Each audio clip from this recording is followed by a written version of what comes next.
অপ্রত্যাশিত এক করুণ মৃত্যুতে সন্তানেরা এক অসহায় মায়ের অশান্ত আর্তযন্ত্রণার আর্তনাদে সেদিন ভারী হয়ে উঠেছিল এই আকাশ বাতাস।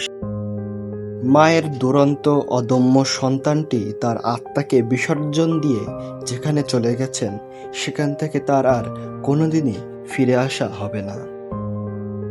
২৪ জুলাই আন্দোলনের এক অকুতোভয় নির্ভীক সৈনিক শহীদ নসিব হাসান রিয়ান। শহীদ নসিব হাসান রিয়ানের পিতা মোহাম্মদ গোলাম রাজ্জাক একজন সরকারি চাকরিজীবী। তাদের দেশের বাড়ি সাতক্ষীরা জেলার কালীগঞ্জ থানার গড়িমহল গ্রামে। তখন আমি পরে শুনছি যে পুরো আন্দোলনে ও তখন নেতৃত্ব দিচ্ছে বিরাট। আমাকে 18 তারিখে আমি যখন এরকম কথা শুনছি যে ও আন্দোলনে পুরো নেতৃত্ব দিচ্ছে, আমি মোবাইলটা সিজ করলাম যাতে করে ওর সাথে কেউ যোগাযোগ না করতে পারে। মোবাইলটা সিজ করে আমি আমার এর মধ্যে রেখে দিলাম আটকে, যাতে করে ও না পায়। কিন্তু আমাকে বিন্দুমাত্র মোবাইল নিয়ে চিল্লা ফাল্লা দৌড়াদৌড়ি এবং কিচ্ছু বলিনি। মোবাইলটা আমার স্বেচ্ছা দিল, মোবাইল দাও দিয়ে দিছে। তো ও আমার বলছে, বাবা দেখো দেখো যে রিয়ান কি মানে কি সব মেসেজ ছাড়ছে যে আজকে আমরা হয় দেশ স্বাধীন করবো অথবা আমরা শহীদ হবো। কারা কারা দেশ স্বাধীনের পক্ষে, কারা কারা শহীদের পক্ষে, কারা কারা পিছন দিকে পালাবে, এরকম একটা কমেন্টস করে ও ছেড়ে দিচ্ছে ও ফেসবুকে। এইটা দেখার পর আমার গা শিউড়ে উঠছে। আরেকটা মেসেজ দিচ্ছে যে ওই যে ব্লকেট করবো, আজকে আমরা ব্লকেট করবো, এই করবো।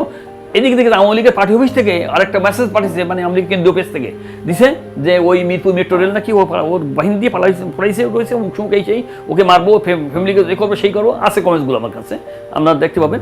তো এইভাবে তারপরে ওদিন আমি ওইখানে বসে বসে দেখতেছি। ও তো আমার যখন ওই মেসেজটা দেখালো, আমি তখন উঠে ওর মা আর আমি উঠে আসলাম ওই ঘরে। এক পর্যায়ে ও যখন কথা না কয়, এক পর্যায়ে একটা ফোন আসলো, দেখলাম একটা ফোন আসলো। আসার পরে ও আমাকে বললো, আচ্ছা বাবা দেখো যাই বলে বেরিয়েলো। শর্ট প্যান্ট পরা ছিল, একটা শর্ট প্যান্ট, হলুদ একটা শর্ট প্যান্ট ছিল, টি শার্ট, কালো একটা টি শার্ট গায়ে দেবো, ওই নিয়ে বেরোনোর পরে ওইখান থেকে ওর একটা ওই স্যান্ডেল পরতো, স্যান্ডেল পরে ও বেরিয়ে চলে গেল। ও আমাকে ফোন করে বলছে, বাবা তুমি কই? আমি বাসায়। তো শীঘ্র আসো। কেন? রিয়ান গুলি খাইছে। আমি গেলাম, কোথায়? তো বলছি অ্যালায়েন্স হসপিটালে। তো অ্যালায়েন্স হসপিটাল, আমি তখন রোড যখন ক্রস করি তখন ফায়ার হচ্ছে। আমি যখন রোড ক্রস করি তখন দেখি ওইখানে 7-8টা ডেড বডি, রাস্তা রক্তের বন্যা। আমার আজকে প্রায় 58-59 বছর বয়সে আমি জীবনে এরকম আমি দেখিনি, রক্তের বন্যা। তখন ফায়ার হচ্ছে কি মারাত্মক, মনে হচ্ছে দেশের মধ্যে যুদ্ধ হচ্ছে, সেই রকম ফায়ার হচ্ছে। ওই ফায়ারের মধ্যে দিয়ে সবাই আমাকে বলছে, আপনি গুলি খাবেন। আমার তো মৃত্যু কি এটাও আমি ভুলে গেছি। আমি যে কোনো সময় পড়ে যাবো, ফেলে দেবেন রাস্তায়, আমি পড়ে যাবো গুলিতে। কিন্তু আমি এইটা ভুলে গেছি। আমি ওই রাস্তা ক্রস করে দৌড় দিয়ে রাস্তা পার হয়ে অ্যালায়েন্স হসপিটালে যখন গেছি, তখন দেখি যে তার খাটিয়ায় শোয়ানো, এটা স্যালাইন ওই অক্সিজেনের সিলিন্ডার দেওয়া। তখন আমি ফলো করলাম তার দাঁতগুলো ওঠানামা করে কিনা, পালস ওঠানামা করছে কিনা, বুকটা দেখি যে না। তখন আমি বুঝে ফেলছি যে ওরা কী করছে। আমি বুঝতে পারিনি প্রথমে যে ওরা গুলি করে এখান থেকে বাইরে গেছে, এখানে গুলি এত গুলি করছে। ওরা কী করছে, এখানে ইয়ে দিয়ে কস্টিং দিয়ে তুলা ভিতর ঢুকাইয়ে কস্টিং দিয়ে আটকাই রাখছে। তো আমি মনে করছি ওদের জীবিত আছে। তারপরও ওরা কিন্তু আমাকে কোনো মতে চিকিৎসা দিচ্ছে না। আর ওরা ওখান থেকে রুগী নেওয়ার জন্য পাগল হয়ে গেছে একেবারে। রুগী নিয়ে যান, রুগী রাখা যাবে না, সেই।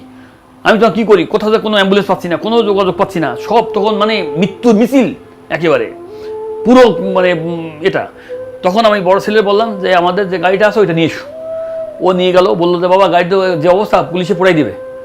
যা পড়াই দিবে, ছেলে চলে গেছে, আর দুনিয়াতে গাড়ি পড়াই দেবে তোমার। এরপরে ও নিয়ে গেল, ওকে নিয়ে গেলাম, নিয়ে যাও পিছনে। ওর মা বসলো ওইদিকে, আমি বসলাম এদিকে, মাথাটা আমার উপরে দিলাম, ওর মা আমার সমস্ত শরীর রক্তে ভিজা, আর ওর মা শরীরে দিয়ে ঢাকা ওখানে নিয়ে গেলাম। নিয়ে দিয়ে সর্দিতে যখন নিয়ে যাওয়ার পর সাইকেলে নিয়ে যাওয়ার পরে ডাক্তার দেখার পর ভিতরে একটা পাইপের মতো কিদান দিল। এই দেওয়ার পরে আমাকে ডাকলো, বলো যে অনেক আগেই স্পট ডেট। হ্যাঁ, আমি বুঝছি যে স্পট ডেট এতগুলো। এরপরে যখন ও মানে যখন ঢুকি, তখন প্রত্যেকটা রুমে আমি কতগুলোতে লাশ দেখছি, 8টা 10টা 12টা প্রত্যেকটা রুমে লাশ। আমি ওই দিন নিজের চোখে, এই 2 চোখ দিয়ে দেখছি। কিন্তু এখানে আমি না, আমার ওয়াইফও দেখছে, আমরা যারা ছিলাম সবাই দেখছি আমরা। আচ্ছা, তারপরে আমরা যখন নিচে নেমে লাশ নিয়ে যখন নিচে নামি, তখন পুলিশে দেখি যে হুড়াহুড়ি তাড়াতাড়ি কী করছে, মানে লোকজন লাশ নিয়ে দৌড়াদৌড়ি করতেছে, নিতে পারছে না, পুলিশ নিয়ে তাড়াতাড়ি করতেছে।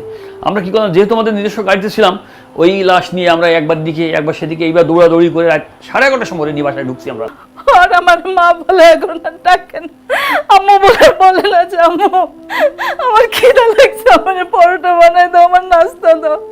এখন আর বলে না, এখন আর আমার কাছে আসে না, আম্মু বলে ডাকে না।